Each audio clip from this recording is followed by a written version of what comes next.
You ever notice how power shows up loud, until real power walks in quiet?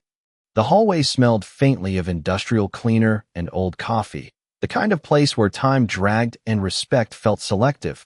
And right there under the harsh fluorescent lights, Angela Brooks moved slowly, deliberately, her worn janitor uniform blending into the background like she was part of the building itself, invisible by design, her cart rolling beside her with soft rattles that no one paid attention to. Not the officers passing by, not the receptionist glued to her screen, not even Officer Daniel Hayes, who leaned casually against the wall with that familiar smirk, the kind that came from years of never being questioned, his eyes scanning her once, then twice, already deciding what she was worth before she even spoke. And when she didn't react, didn't rush, didn't shrink the way he expected, something in his expression tightened, just slightly, like a crack in glass you almost miss. "Hey," he called out, his voice cutting through the quiet, sharp enough to turn a few heads.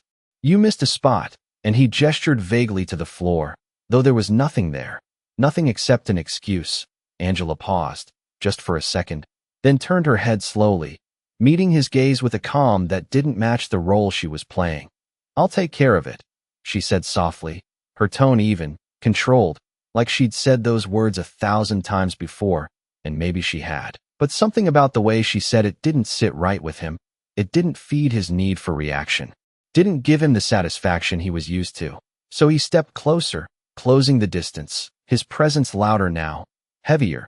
"People like you always say that," he muttered, low enough that only she could hear, but loud enough that it mattered. And still, Angela didn't flinch, didn't argue, didn't explain. She simply bent slightly, adjusting the handle of her cart, her movements precise, almost practiced, like every second was measured, like every breath had purpose. And down the hallway, unseen by most, a door opened quietly, two figures in dark suits stepping inside, their eyes scanning the room with intent. Unnoticed, for now, Hayes chuckled under his breath, shaking his head as if confirming something only he believed. "Unbelievable," he added, straightening up, already turning away like the moment was over, like he had already won whatever silent game he thought he was playing. But Angela remained still for just a heartbeat longer, her fingers brushing lightly against the inside pocket of her uniform, not pulling anything out yet, not revealing anything, just feeling it there, grounding herself. And as the distant footsteps of those suited figures echoed closer, something in the air shifted, subtle but real, like the moment before a storm breaks. And if Hayes had been paying attention, really paying attention, he might have noticed that the quiet woman he dismissed didn't look small anymore. She looked patient, and patience, in the wrong situation, isn't weakness, it's timing. The hallway did not return to normal after that moment, even though everyone pretended it did. The same fluorescent lights buzzed overhead, the same footsteps echoed across polished floors, but something invisible had shifted, like a quiet tension settling into the walls themselves. And Angela Brooks felt it as clearly as the weight of the badge hidden in her pocket, her hands steady as she pushed the cart forward again, each wheel turning with a soft squeak that sounded louder now in the silence that followed. And behind her, Officer Daniel Hayes watched just a little longer than before, his confidence still there, but now mixed with something else, something subtle, a flicker of irritation that he could not quite name, because she had not reacted the way he expected. She had not looked down, had not rushed away, had not given him the satisfaction of control. And for a man like Hayes, that absence of reaction felt like defiance, even if it was silent, even if no one else noticed. "I said you missed a spot," he repeated, louder this time, stepping forward again as if reclaiming the moment. And a couple of officers nearby glanced over, curious but unwilling to involve themselves, their attention drifting just enough to witness, but not enough to act.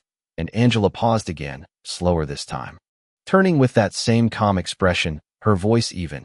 "I heard you," she replied, and there was no attitude in her tone, no challenge, but there was something stronger than both, control, and that was what unsettled him, because control was supposed to belong to him, not her, not someone in a uniform that he had already dismissed as unimportant. And down the corridor, those two suited figures moved closer, their pace measured, their eyes scanning without drawing attention, blending into the environment in a way that only trained observers could. their presence unnoticed by most, but not entirely missed by Angela, whose gaze flickered just briefly in their direction before returning to Hayes, a silent acknowledgement that passed without words, and Hayes caught that glance, misreading it instantly, assuming it was fear or hesitation, or maybe a sign that she was looking for help that would never come. And he let out a quiet laugh, shaking his head. "You people always look around, like someone is going to step in," he said, his voice low but cutting. And again, she did not respond the way he expected. She did not defend herself, did not argue. Instead, she reached down and adjusted the position of a small caution sign on her cart, setting it carefully against the wall, as if the placement mattered more than the conversation, as if the world she operated in followed rules he could not see. And for a moment, that simple act created a pause, a break in his rhythm, because he had no script for someone who refused to play along. And in that pause, the sound of approaching footsteps grew clearer, firm, deliberate, not rushed but purposeful, and one of the officers nearby straightened slightly, sensing authority before seeing it, while Hayes remained focused on Angela, still convinced this was his moment, still unaware that the space around him was changing, tightening, closing in. And Angela finally looked at him again, fully this time, her eyes steady, unshaken, and there was a quiet question in her gaze, not spoken aloud but felt, as if she was giving him one last chance to stop, one last moment to choose differently. And when he did not, when he simply smirked and shifted his stance like nothing could touch him, the air seemed to hold its breath, because the truth was already there, already moving toward him, already seconds away from stepping into the light, and he still did not see it coming. The footsteps did not stop this time. They grew louder, sharper, carrying a kind of authority that did not need to announce itself, and one by one, the small distractions in the hallway began to fade as attention shifted, officers straightening their posture without realizing why, conversations lowering mid-sentence, the air tightening in a way that could not be ignored. And Angela Brooks felt it settle into place like the final piece of something carefully constructed, her hand resting lightly against the edge of her cart, her breathing slow and controlled, while across from her, Officer Daniel Hayes still stood with that same confidence, that same unshaken belief that he was in control of everything in front of him. And when he noticed the subtle change in the room, the glances, the sudden stillness, he frowned slightly, his attention flickering past Angela for the first time, trying to understand what had shifted. But by then it was already too late, because the two suited figures had reached the center of the hallway, their presence now undeniable, their pace steady as they moved forward, not hurried, not aggressive, just certain. And the older of the two spoke first, his voice calm but firm. "Officer Hayes," he said, and the sound of his name carried in a way that made Hayes straighten instinctively, confusion crossing his face as he turned fully toward them, his earlier arrogance faltering just enough to reveal uncertainty. "Yeah, what is this about?" he asked, his tone defensive, trying to reassert control, but the man did not answer immediately. Instead, his gaze shifted briefly toward Angela, a small, almost imperceptible nod passing between them, a confirmation that needed no words. And in that moment, something in Hayes's expression changed again, because he saw it, that connection, that silent understanding, and it did not fit the story he had already written in his mind. "What is going on here?" Hayes repeated, louder. Now, his voice carrying an edge that had not been there before, and Angela finally moved. Not quickly, not dramatically, just a single step forward, her posture straightening as if the weight she had been carrying all along no longer applied, her hand slipping into her pocket with a calm precision that made the entire hallway seem to hold its breath. And for the first time, Hayes did not interrupt, did not speak, because something in the way she moved told him this was not a moment he controlled anymore. And when she brought her hand back out, holding the small, familiar object between her fingers, the shift became undeniable, the badge catching the overhead light as she raised it just enough for him to see, her voice steady, clear, carrying through the silence without effort. "Angela Brooks," she said, each word deliberate, "Federal Bureau of Investigation." And the effect was immediate, like a switch had been flipped, the tension breaking into something heavier, something real, because everything he thought he understood collapsed in that instant, every assumption, every judgment, Every word he had spoken moments earlier now hanging in the air with a weight he could not ignore, and for a second, just 1 second, Hayes did not respond, his expression frozen between disbelief and realization, while around him, the room seemed to shift its allegiance. Officers who had been watching now stepping back, creating distance, the suited agents moving forward with quiet certainty, and Angela did not raise her voice, did not step closer. She simply held his gaze, calm, unwavering, letting the silence do what it was meant to do, because this was never about force, never about volume. It was about truth arriving at exactly the right moment. And as that truth settled in, as the reality of the situation became impossible to deny, the only question left hanging in the air was not what had happened, but how far it was about to go. For a moment, no one spoke.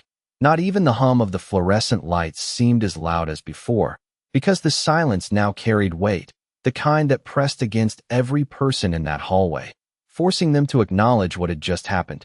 And Angela Brooks did not move.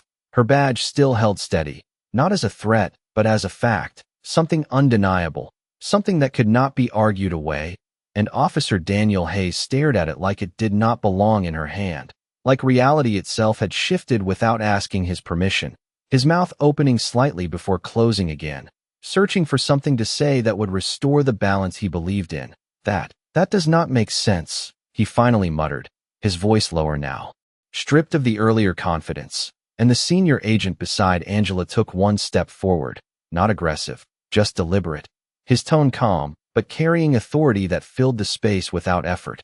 "It makes perfect sense, officer," he said, his eyes fixed on Hayes. "You just were not paying attention." And those words landed heavier than anything else, because they were not loud, they were not emotional, they were simply true, and around them, the officers who had once stood comfortably nearby now shifted their weight, creating distance, avoiding eye contact, each one suddenly aware that what they had witnessed was no longer something they could ignore, and Hayes felt it, that shift in allegiance, that quiet withdrawal of support, and for the first time, he looked not at Angela, but at the people around him, searching for reassurance that did not come, because no one stepped forward, no one laughed, no one backed him up. And when his gaze returned to Angela, it carried something new, not respect, not yet, but realization, the kind that comes too late to change what has already been set in motion. And Angela lowered her badge slowly, not hiding it, just letting it rest at her side as she spoke, her voice calm, controlled, every word measured. "This was never about a floor or a missed spot," she said, her eyes steady on him. "This was about how you choose to treat people when you think no one important is watching." And the words settled into the air, echoing, in a way that made it impossible to dismiss them, because everyone in that hallway understood exactly what she meant, even if no one said it out loud.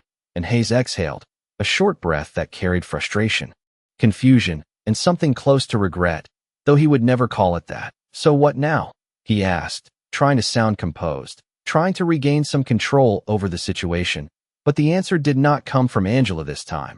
It came from the agent beside her, who stepped forward just enough to close the remaining distance, his voice even, official.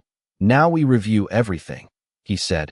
"Every report, every interaction, every complaint that was ever set aside." And each word felt like a door, closing, one after another, sealing off the paths Hayes once relied on. And Angela watched him carefully, not with anger, not with satisfaction, but with a quiet certainty, because this moment was never about revenge. It was about consequence, about truth catching up to behavior that had gone unchecked for too long. And as the agents began to move around him, not rushing, not forcing, just guiding the situation into its next phase, Hayes stood there for a second longer, caught between who he thought he was and what he had just been shown. And Angela turned slightly, her gaze moving past him, already looking forward, because for her, this was only one step in something much larger. And as she took a single step away, leaving the center of the hallway behind, the silence followed her, not empty, but full of understanding, because in that moment, everyone there realized something they could not unsee. That power is not always loud, and the quietest person in the room might be the one who changes everything. The hallway did not return to noise right away. It stayed suspended in that strange, heavy quiet where every movement felt observed and every breath seemed louder than it should be. And Angela Brooks kept walking with the same steady pace, her hand guiding the cart forward as if nothing extraordinary had just happened, as if she were still only a cleaner finishing a shift. But the difference now was impossible to ignore, because every eye that had once dismissed her was now following her, not out of curiosity, but out of realization. And behind her, Officer Daniel Hayes stood surrounded by that growing space of distance, the kind that forms when people begin to separate themselves from something they no longer want to be associated with. His posture no longer relaxed, his shoulders slightly tense, his gaze shifting between the agents and the floor as if searching for something solid to stand on, but finding nothing familiar. And the senior agent spoke again, his tone calm but final. "Officer Hayes, we are going to need you to come with us." And it was not a request, not a negotiation, just the next step in a process that had already begun long before this moment. And Hayes hesitated, not physically resisting, just mentally caught in the collapse of everything he believed about his control over situations like this. "This is ridiculous," he said under his breath, though the confidence behind the words had weakened. "You are making this bigger than it is." And Angela stopped walking at that point, just for a moment, her back still turned, her head tilting slightly as if she had expected those exact words, because denial always sounds the same when it first appears. And she turned slowly, meeting his gaze again, not with anger, not with triumph, but with clarity. "It is already bigger than you think," she said, her voice even. And that was when the second layer of truth began to unfold, because one of the agents stepped forward holding a thin folder, placing it gently on a nearby desk, opening it with deliberate care, revealing pages that carried weight far beyond paper. "This did not start today," the agent said, glancing at Hayes before continuing. "This is just the first time it has been witnessed the right way." And those words landed differently, because they were not about one moment. They were about a pattern, something repeated, something documented, something that had been building quietly while no one stopped it. And Hayes looked at the folder, then back at Angela, and for the first time, the question in his eyes was not about control. It was about consequence, because he understood now that this was not a misunderstanding, not a simple correction. It was something structured, something planned, something he had walked into without realizing it. And Angela took a small step closer, not invading his space, just enough to make sure he heard her clearly. "You thought this was about power," she said, her tone steady. "But power is not what you say when people cannot respond. It is what holds up when the truth is right in front of you." And the hallway seemed to absorb those words, every person present feeling the shift from assumption to accountability. And the agents began to move again, positioning themselves with quiet precision, guiding the situation forward without urgency, but with certainty. And Hayes finally nodded once, not in agreement, not in acceptance, but in acknowledgement that there was no path back to the version of the moment he had controlled just minutes ago. And as Angela turned away again, continuing down the hallway with that same calm presence, the sound of her cart wheels echoed differently now, no longer ignored, no longer dismissed, but understood as part of something much larger. Because the story unfolding in that space was no longer about what had been said or done in a single moment. It was about what had always been there, waiting for the right moment to be seen. And now that it had been seen, there was no silence left to hide behind. The movement did not feel chaotic. It felt controlled, like every step had already been decided long before anyone in that hallway realized what was happening. And Angela Brooks continued forward without looking back, her pace unchanged, her presence steady, while behind her the quiet structure of authority tightened around Officer Daniel Hayes, not with force, but with certainty. And that certainty was something he could not push against, because it did not come from emotion, it came from evidence. And as the agents guided him a few steps toward the side of the hallway, away from the center where he once stood so confidently, the distance felt larger than it physically was, like he had been moved from one world into another in a matter of seconds. And he glanced once more at the folder resting on the desk, the one that had been opened just enough to show that this was not a single moment under scrutiny. This was a timeline, a record, a pattern that had been quietly building, while he believed nothing would ever reach him. And the younger agent flipped one page carefully, not dramatically, just enough to reveal a list of dates and notes that spoke louder than any accusation. There have been reports, the agent said, his tone neutral, dismissed, redirected, overlooked, and each word carried weight because it suggested something deeper than a mistake, something consistent, something that had been allowed to continue, and Hayes shifted his stance slightly, his earlier confidence now replaced by a kind of stillness that came from understanding that every reaction would be observed, measured, and remembered. Those are complaints, he said, trying to hold on to a version of the narrative that still worked in his favor. People file complaints all the time.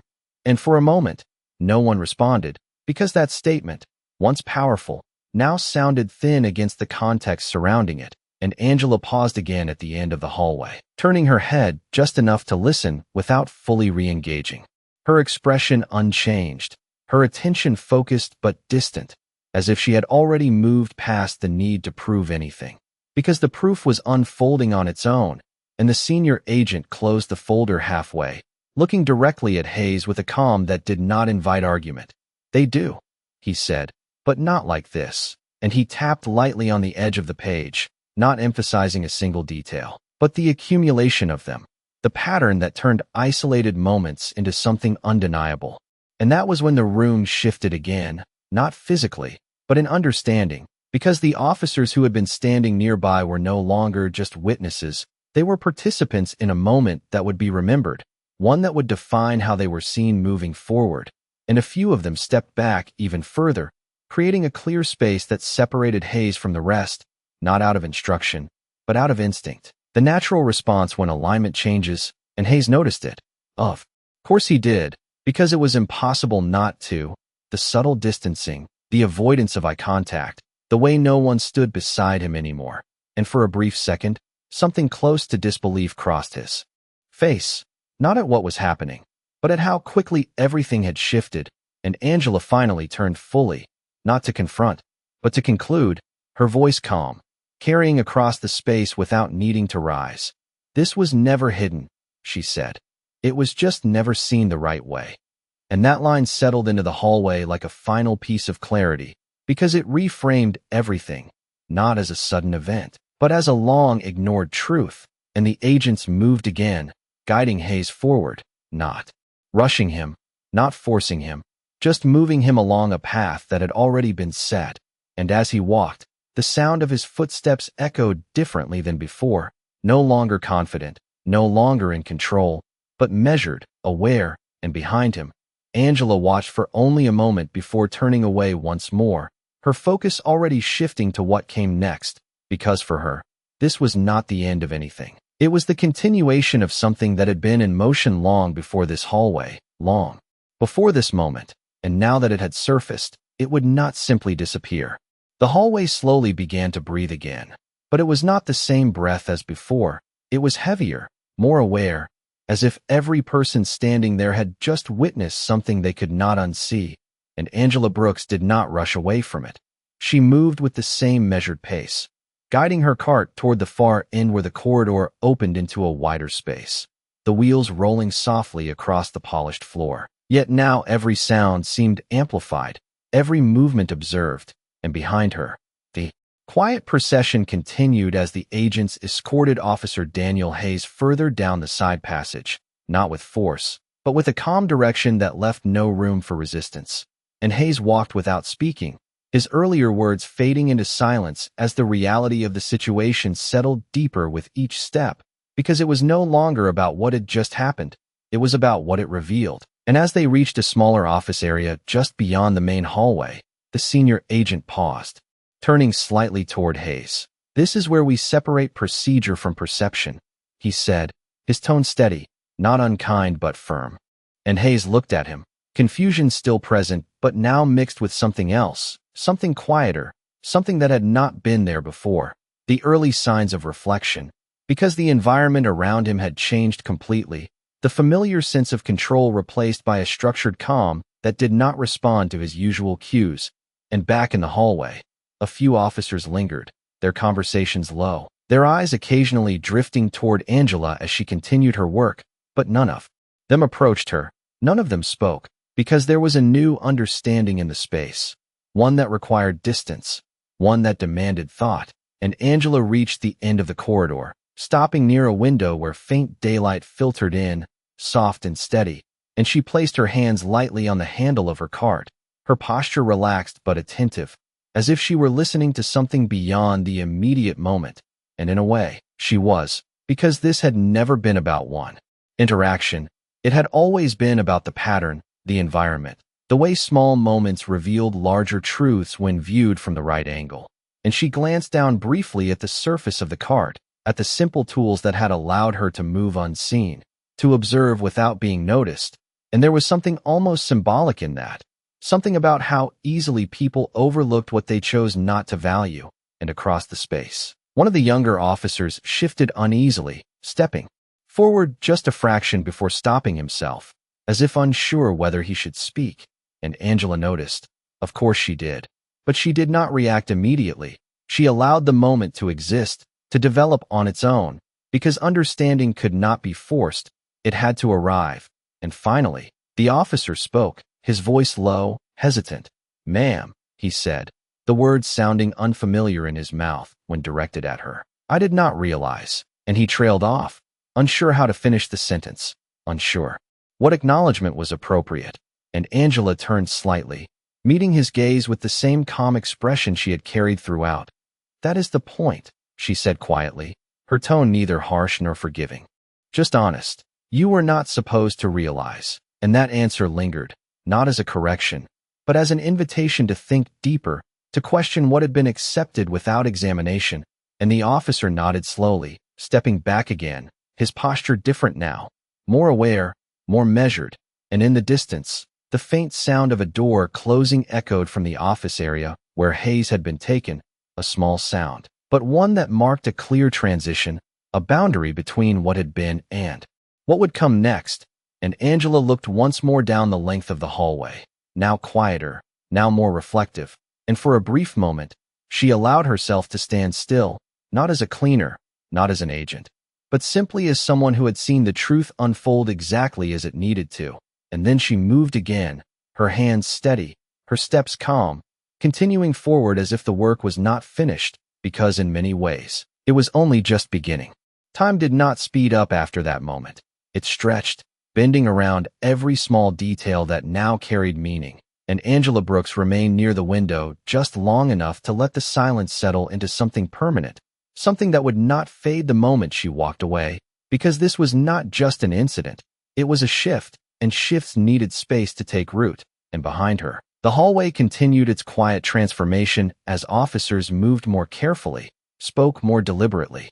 Every action now measured against what they had just witnessed, and the absence of Officer Daniel Hayes was already being felt, not loudly, not dramatically, but in the way people avoided certain conversations, in the way their eyes no longer drifted casually across the room, but instead focused, aware, as if the environment itself had recalibrated. And Angela finally pushed the cart forward again, turning into a smaller side corridor where the lights were softer, the air cooler, and the sounds more distant. And for the first time since the reveal, she allowed her shoulders to relax just slightly, not in relief, but in completion of a phase that had required precision, patience, and restraint. And as she moved, the senior agent approached. From behind, his footsteps steady but respectful, not interrupting her rhythm, just aligning with it. "You handled that exactly as planned," he said quietly, his tone carrying a hint of acknowledgement. And Angela did not stop, did not turn immediately. She simply nodded once, her eyes still forward. "He handled it exactly as expected," she replied, and there was no satisfaction in her voice, no sense of victory, just clarity, because the outcome had never been uncertain, only the timing had. And the agent walked beside her for a few steps before speaking again. "We have more than enough now," he said, referencing the documentation, the recordings, the pattern that had been quietly assembled over time. And Angela slowed just slightly, her hand resting on the cart handle as she considered that statement, because enough was not always the same as complete. And she glanced at him briefly. "Enough to act," she said, "not enough to understand." And that distinction mattered, because action addressed the surface, but understanding changed the structure. And the agent acknowledged that with a small nod, his gaze shifting ahead as if already considering the next phase. And they reached the end of the side corridor where a door stood slightly open, leading into a room that had been set up long before today, a space designed for review, for analysis, for truth to be examined without distortion. And Angela stopped just outside it, her reflection faintly visible in the glass panel beside the door.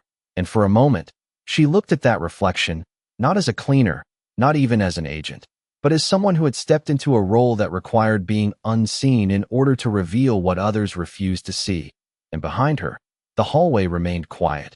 But it was no longer the same quiet as before. It was not ignorance, it was awareness, and that difference would linger long after this moment passed. And as she reached for the door, pausing just before pushing it open, the younger officer from earlier appeared at the far end of the corridor, hesitating before stepping forward again, his voice more certain this time, though still respectful. "Agent Brooks," he called out, and she turned slightly, giving him her attention without fully shifting her position, and he met her gaze, steady but thoughtful. "I understand now," he said, not as an apology, not as an excuse, but as a statement of realization. And Angela held his gaze for a second longer than before, measuring the sincerity, the weight behind the words, and then she gave a small nod, not in approval, but in acknowledgement, because understanding was not something she could grant, it was something he had to carry forward himself. And without another word, she pushed the door open and stepped inside, the room beyond quiet, focused, waiting. And as the door closed behind her with a soft, final sound, it marked the end of what had been seen and the beginning of what would be revealed next. The room beyond the door was quieter than anywhere else in the building, not because it lacked sound, but because every sound inside it had purpose: the low hum of equipment, the faint shuffle of papers, the soft clicking of keys, all moving in a rhythm that spoke of focus and control. And Angela Brooks stepped fully inside, closing the door behind her as the outside world faded into a distant memory. And for the first time since the hallway, she set the cleaning cart aside, not discarded, just no longer needed, its role complete. And as she straightened, the subtle shift in her posture was immediate, no longer blending, no longer hidden, but fully present, fully recognized. And the agents inside the room acknowledged her without ceremony, a nod here, a glance there, because in this space, titles did not need to be announced, they were understood. And the senior agent from earlier moved to the center table where the folder had already been placed, now joined by additional documents. Recordings, timelines that stretched far beyond a single day. "We are compiling everything now," he said, his voice steady, cross-referencing prior reports with what we captured today. And Angela stepped closer, her eyes scanning the material not as new information, but as confirmation of what she had already observed, because the truth had never been hidden. It had only been scattered, waiting to be connected. And she rested her hand lightly on the edge of the table, her gaze focused. "Patterns do not lie," she said quietly, and the room seemed to align around that statement, because every piece of evidence pointed to the same conclusion: not one moment, not one mistake, but a consistent behavior that had gone unchallenged for too long. And one of the analysts looked up from a monitor, adjusting his glasses slightly as he spoke. "There are at least 7 documented complaints over the past 3 years that follow a similar structure," he said, all dismissed for lack of evidence at the time. And Angela nodded once, not surprised, because lack of evidence did not mean lack of truth. It only meant the truth had not been seen correctly yet. And she turned slightly toward the screen where clips from the hallway were already being processed, angles reviewed, audio clarified, every second examined with precision. And there it was again. The moment, not exaggerated, not dramatized, just exactly as it happened. Simple, clear, undeniable. And she watched it without reaction, not because it did not matter, but because its meaning was already understood.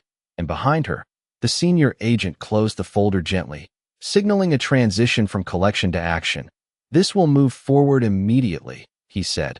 "Internal review, external oversight, full transparency." And those words carried weight because they marked the point where observation became consequence, where documentation became accountability. And Angela exhaled slowly, not out of relief, but out of readiness, because this was the part that mattered most. Not the reveal, not the moment of realization, but what followed, what changed, what stayed different after the attention faded.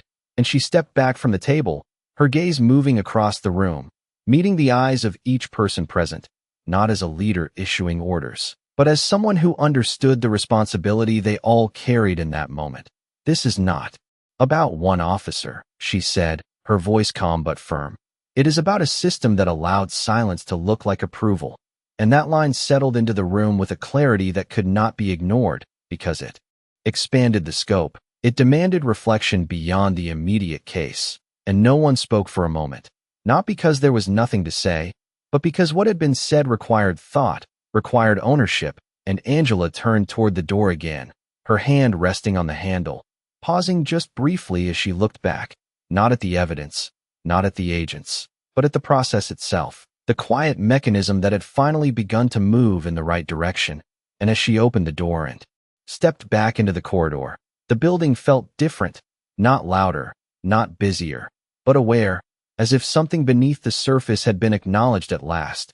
And she walked forward without hesitation, her steps steady, her presence unchanged, because the work was not finished, it had only shifted, and somewhere behind her, in that room, the truth continued to take shape, piece by piece, forming something that could not be ignored again. And as the hallway stretched out ahead, calm and quiet under the steady glow of the lights, one thing remained clear: that day had not changed everything all at once, but it had changed enough to ensure that what happened next would never look the same.